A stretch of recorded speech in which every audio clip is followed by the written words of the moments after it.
Halo semuanya, apa kabar? Jadi hari ini aku mau ngebahas James Jorgan V2. Yeay. Kenapa aku menyebut ini James Jorgan versi 2? Karena ini orang sama kayak Jorgan. Banyak bohongnya, cuma ada minusnya. Minus mungkin dia tidak pinjol. Kenapa sih tiba-tiba ada dan muncul orang kayak gini? Aku awalnya melihat satu tweet dari sahabatku yang cantik ini. Dia bernama Kaira Sasia. Dia kurang lebih ngomong kayak gini. I know what you did. Saya memberi Anda kesempatan untuk meminta maaf kepada saya dan pihak-pihak lain yang telah Anda rugikan secara tertutup, serta permohonan maaf publik dari Anda disertai bukti-bukti atas perbuatan Anda. Damn. Nah, itu tweet muncul di tanggal 5 Mei 2025. Dan habis itu dia nge-tweet lagi, saya tunggu hingga tengah malam ini. Jika tidak ada itikat baik untuk minta maaf, kami akan mengungkap perbuatan Anda secara publik untuk mencegah adanya korban lain. Jadi, apa yang terjadi di sini? Dari bulan 5 Mei, apa tuh? Kalau 27 Mei kan ayo dong bantai kami. Sorry, maaf, lanjut. Terus habis itu ada lagi lanjutannya di bulan Mei tanggal 5. Tiba-tiba Kontra, dia itu rigger. Dia orang yang ngerigging karakter anime. Dan dia di sini dia bilang kurang lebih dia ini ada impostornya dia. Ada orang yang ngaku jadi makelarnya dia atau jadi impostornya dia. Kurang lebih kayak gitu. Nah, itu baru dua. Nah, selanjutnya aku bingung lagi nih. Karena tiba-tiba ada kayak orang-orangan VTuber kayak agensi-agensian gitu, kayak FAID yang dimana dia bikin tweet kayak gini kan, Zhang bla bla bla bla, ngomongin Zhang aka James Jorgan kedua, dan ini dihapus sama Ujangnya. Ngakak banget, akun FA-nya dihapus sama anomali satu itu. Nih yang mau baca lagi masih ada. Nah, jadi Zhang Purnama ini dia melakukan beberapa kesalahan ini. Dan seperti yang kita tahu, ketika ada orang yang melakukan kesalahan, kita harus cari tahu gimana klarifikasinya dan gimana perkumpulan orang-orang ini menyusun dokumennya. Dan seperti biasa, kita di-provide sama Mbak Kontra atau Bude Kontra ininya, dokumennya, yang dimana bakal ku bacakan. Jadi Zhang Purnama atau Ujang ini nama aslinya adalah Revin Firza, dan dia itu punya beberapa skill. Talent manager Chirikaur, VTuber 25 Maret sampai sekarang, freelance remote, bekerja langsung dengan talent independen untuk mengelola jadwal konten, ya. Stockkeeper Paper Lunch. Habis itu dia runner any color. Dia ngaku runnernya any color juga. Niji Sanji di Indonesia. Dia juga ngaku menjadi talent manager. Habis itu ngaku menjadi kru dari Type Beat. Habis itu dia, ya pokoknya dia bertugas sebagai staf lapangan di event Komiforo 19 dan yang lain-lain. Intinya di sini dia ngakuin banyak hal. Terus habis itu di sini kebohongannya. Talent manager dari Chirikaur, yang dimana dia udah bukan lagi dan terminate sejak Maret 2025. Stockkeeper Paper Lunch nggak bener. Runner any color di Indonesia sudah terkonfirmasi tidak benar. Ini termasuk dengan ketidakabsahan dia yang mengaku sebagai manajer dari Mika Melantika dan Boniver Pradanja. Nah, aku bisa ketemu sama tweetnya Om Bon. Anggap aja ini kayak teman kenalnya Om Bon tadi. Isi tweetnya adalah ada aja orang ngaku akrab dan deket, ngobrol sekali aja nggak pernah, gimana mau ngaku kenal. Jadi kayak dia ngaku kalau dia pernah jadi orang-orangannya di Sanji dan dekat sama Mika Melantika dan Boniver Pranaja, tapi Bonnya aja nggak kenal gitu. Si Bon pun baru tahu nama dia dari minggu lalu, semenjak ini dokumen dirilis gitu. Nah, terus habis itu kita langsung ke bawah-bawahnya aja ya. Impersonifikasi dan klaim sebagai sosok penting. Nah, ini yang kocak. Ini yang menurutku paling kocak sejagat raya. Ujang atau Zhang Purnama tadi kerap kali mengaku bahwa dia adalah staf lingkar pertama, orang terpenting setara manajer dari agensi Niji Sanji Indonesia, agensi AK Virtual, lingkar karya Vibetronic, dan lingkar karya Type Beat. Oke? Agensi AK Virtual. Bro, kalau misalnya ada orang yang berhak ngaku atau berbohong sebagai staf AK Virtual, orang itu adalah aku. Karena ada orang ngaku jadi staf AK. Aku tahu siapa aja staf AK. Aku nggak tahu ini boleh dibilang atau enggak, tapi lingkarnya sangat kecil sehingga aku tahu mereka dan aku bahkan sering ngobrol sama mereka. Beberapa di antara mereka, nggak semua. Kau bisa lihat dari podcast Clean Sound yang dimana sebagian besar yang kuundang adalah AK. Jadi kau bisa tahu gitu. Kau kalau misalnya aku ngaku staf AK, harusnya aku percaya gitu. Karena aku yang paling berhak untuk mengaku-ngaku sebagai staf AK gitu. Ini tiba-tiba ada Zhang Purnama, ada Ujang, ada orang namanya Revin Firza ngaku-ngaku staf AK tuh tolol anjir. Aku bahkan gak pernah dengar namanya. Dia ngaku Circle Life Electronic, aku gak pernah dengar namanya. Dia ngaku juga orang agensi Niji Sanji Indonesia, aku juga gak pernah dengar namanya gitu. How the fuck ini orang ngaku-ngaku. Terus ini klaim paling tolol, Ujang kerap kecapean karena bekerja sebagai staff backdrop Frontier. Komik Frontier. Maksudku, gua gebuk lu pakai keyboard mahal gua yang beli di Noir X dan Dadan, bisa dibeli di Tokopedia atau Shopee atau di yang ada di produk di bawah. Kok gue nggak sih kayak ada orang kerja sebagai backdrop? Ngapain anjing backdrop? Gue ngapain? Kepo gua. Backdrop tuh kerjanya apa? Kau tahu nggak backdrop itu apa? Backdrop itu setara kayak bantal Ayaka dan Cocomelon di situ, Bang. Pajangan anjing. Capek. Dia ngapain jadi backdrop? Megang backdrop. Habis itu, oleh karena itu Ujang berhasil membujuk beberapa orang sehingga ia pernah diakui sebagai staf dari AK Virtual dan mencoba untuk mendekati beberapa talent AK Virtual, salah satunya Amarin. There is no way Amarin tahu dia sebagai staf AK Virtual. Enggak. Jadi gini. Untuk konteks, Amarin itu memang pernah kerja sama dia, pernah kerja sama si Zang Purnama tadi dalam membuat musik video, dan si Ujang di sini menawarkan video tadi secara gratis. Nah, dan hanya karena dia pernah bekerja dengan Amarin tadi, dia kayaknya langsung mengaku kalau dia adalah staf AK Virtual. Aku pernah podcast sama Amarin, berarti aku pacarnya Amarin. Kalian harus percaya.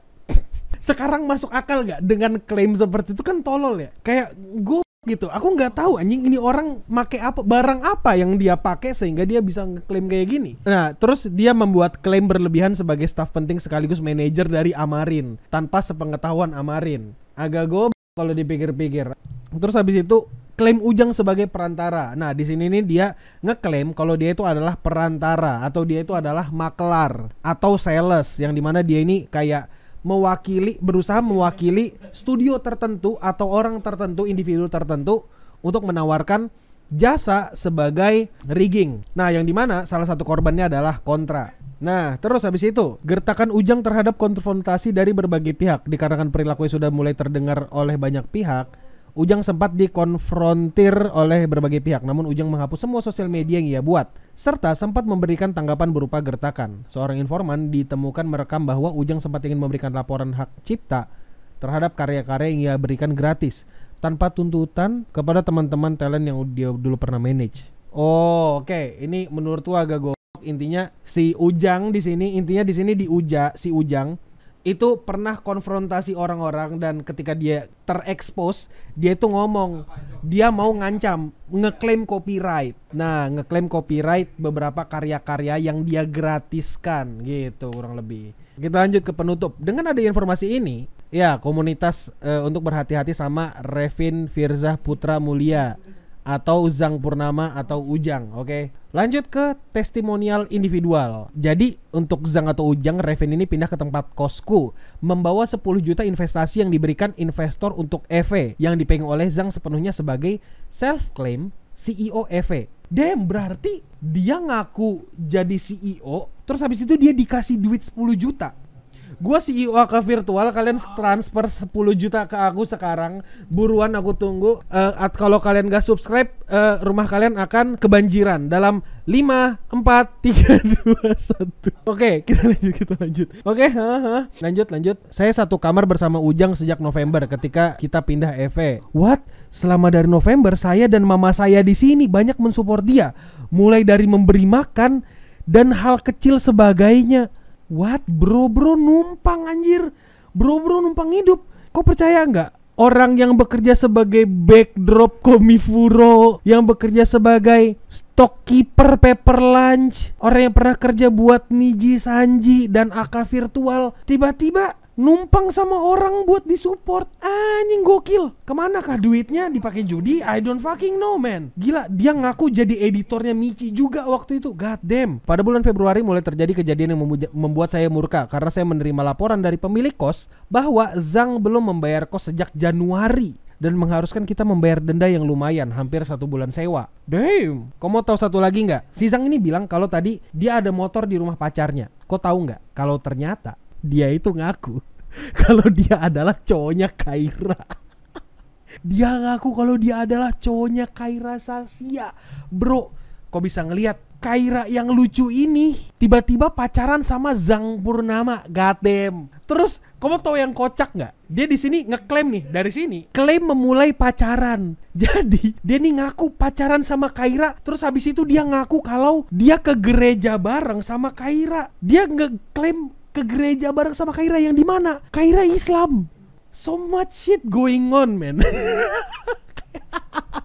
Terus nih bukti fotonya kalau dia ke gereja sama Kaira itu dari sini, dari foto yang disensor. Ini akunnya ya, ini akunnya dia, disensor mukanya. Terus si Zhang ketik satu yang iri. Bro, there is no fucking way Kaira bakal berakhir sama itu cowok. Ada dugaan juga kalau katanya dia ngestalk Kaira. Aku nggak tahu itu berapa enggak, aku juga nggak pernah dengar kelanjutannya. Aneh. Obat apa kayak yang dia makan? Terus habis itu dia ngeklaim lagi nih, si cowok tadi, si Zhang Purnama tadi itu ngeklaim kalau dia putus sama Kaira karena Kaira selingkuh. Yang dimana enggak, klaim menginap di rumah Kaira. Ini punchline lagi nih anjing. Klaim berikutnya menyebutkan bahwa RF pernah menginap di rumah Kaira selama periode yang cukup panjang, yaitu 7 hari sehingga 7-14 hari. Klaim ini saya dengar dari para saksi di lingkungan FAID melalui VC Discord. Dalam sesi tersebut RF disebut mengatakan, aku call sambil bisik-bisik ya, pacar saya lagi tidur. Enggak bisa. Enggak ada. Kau cowok ya, nginep di rumahnya Kaira, kok digebuk sama mamanya. Terus Kaira di sini, saya Kaira Saskia tidak pernah menjalin hubungan asmara dengan RF.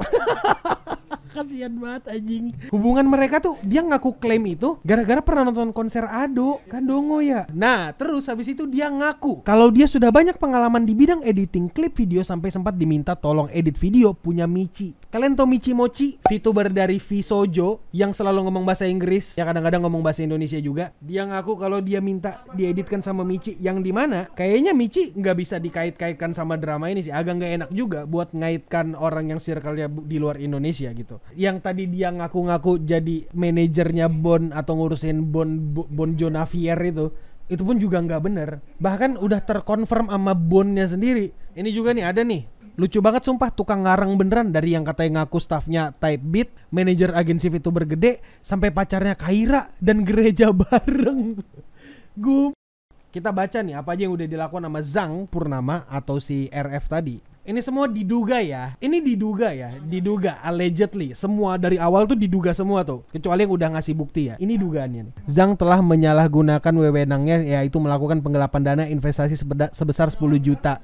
Zhang melakukan praktik pencalonan dengan menawarkan jasa artis live 2D rigger kepada calon VTuber disertai iming-iming harga spesial dan diskon dengan tujuan direkrut sebagai talent VTuber FAID dan dikendalikan sepenuhnya oleh Zhang.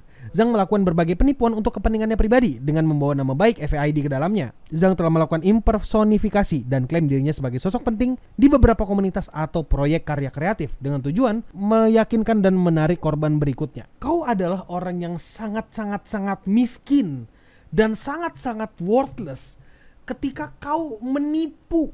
Kau nipu, tapi penipuanmu itu cuma dapat 10 juta.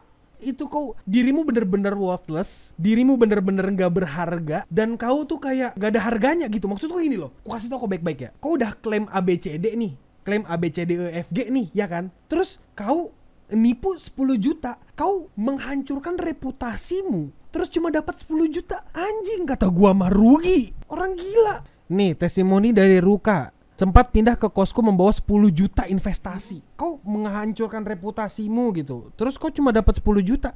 Namamu, harga dirimu, dignitimu cuma harganya 10 juta. Bro, this is so fucking stupid, man. Yang penting duit, bos. Maksudku 10 juta cuma dapat sekali. Habis itu kok nggak bisa nipu lagi. Kan tolol. Tuh, korupsi aja 300 triliun. Masa nipu cuma 10 juta tuh kan? Kalau kamu baca dokumennya sendiri, aku bakal kasih di link di deskripsi. Cuma 25 halaman total. Dan this is purely stupid. Tujuannya dia nipu tuh apa? Duit doang. Duit doang cuma 10 juta lagi. Aku gak bermaksud bilang 10 juta itu kecil. Demi apapun 10 juta itu duit yang gede. Cuma untuk nama, untuk harga diri, kagak ada ya, 10 juta kagak ada harga. Saking ragunya aku dengan dia, ketika dia bilang dia bernafas dengan oksigen pun aku ragu. Sabun mandi anak Eve sampai dibawa kabur.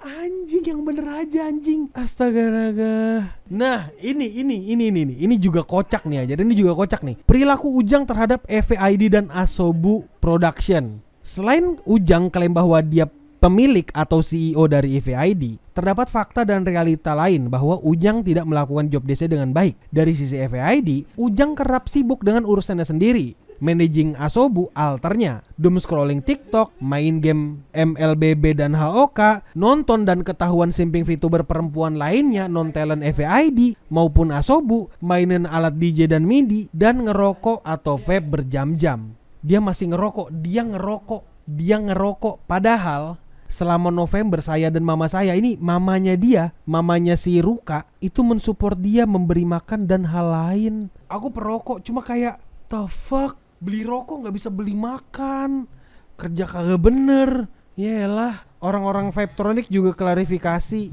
Halo guys, terkait pihak yang ngaku-ngaku dia dari Vaptronic, silahkan cek website Vaptronic. Kalau nggak ada di situ berarti hoax. Ya udah, kalau nggak ada di sini berarti hoax ya. Sekali lagi ku ingatkan, kalau kamu baca dokumennya, dokumen lebih lengkapnya dan tahu gimana isi kontennya, silahkan dengarkan sendiri, silahkan bikin kesimpulan sendiri. Kesimpulanku adalah ini orang gila. Aku kehabisan kata-kata men. This is real Jorgan 2.0 yang dimana dia ngeklaim banyak hal padahal dia bukan. Jadi manusia tuh kayak, bisa gak sih gak usah bohong? Kau kalau misalnya ngebohong, kau bakal dapat apa? Validasi. Kau dapat apa gitu? Kau malah panik karena takutnya kau ketahuan gitu. Itu tuh yang ngeri tuh, pathological liar. Pathological liar itu bohongnya. Dia itu kayak gua makan roti ayam, padahal dia bohong gitu. Pathological liar itu kasusnya tuh sampai kayak waifumu siapa? Megumin. Padahal dia nggak tahu Megumin siapa gitu. Hal-hal nggak penting tuh dibohongin juga sama dia. Kalau kau ngebohongin hal-hal yang kayak gini, ngebohongin portofoliomu, kau berharap apa? Kau bakal di-hire buat orang. Kalau misalnya kau sudah di-hire, terus kau nggak bisa ngerjakan pekerjaan, ya namamu jelek dong. Kau nggak akan di-hire sama orang. Kalau namamu kesebar, kalau kau nggak bisa kerja ya udah bubar kau. Ya tolong ya Mas Revin ya, diperbaiki kelakuannya Mas Revin. Ada ngaku backdrop CS. Ini udah goblok banget anjing. Ini goblok banget. Klaim ini tuh goblok banget. Klaim dia tuh mencoba mendekati talent AK virtual, tapi di satu sisi dia ngaku kalau dia itu adalah orang-orangan AK virtual, which is stupid. Saranku, kau kalau jadi manusia mau kerja di industri entertainment, saranku jangan pernah overclaim. Jangan pernah overclaim. Klaim apa yang kau bisa dan klaim apa yang kau ngerti aja. Kau lebih baik ngedengerin orang daripada bacot. Kalau kau mau bekerja di bagian manajemennya. Jorgan 2.0 ini hobi gali lubang tutup lubang plus yaping dengan prestasi kosong. Aneh, kau gak punya prestasi bro. Aku bisa aja gitu ngaku-ngaku ABCD gitu. Bisa dengan senang hati aku ngaku ABCD. Cuma kan aku bakal ketahuan juga gitu. Gali lubang tutup lubang, pertanyaannya kasihan banget hidupnya ya.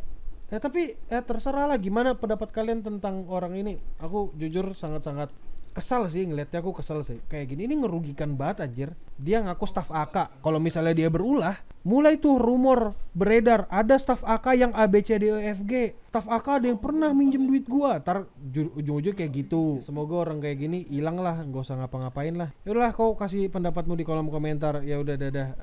Silakan komentar dan consider untuk subscribe atau join membership atau nyawer di Saweria. Bebas, terserah kau mau ngapain, itu urusanmu. Aku bukan bapakmu, jadi aku nggak bisa ngatur-ngatur kau. Ya udah, dadah.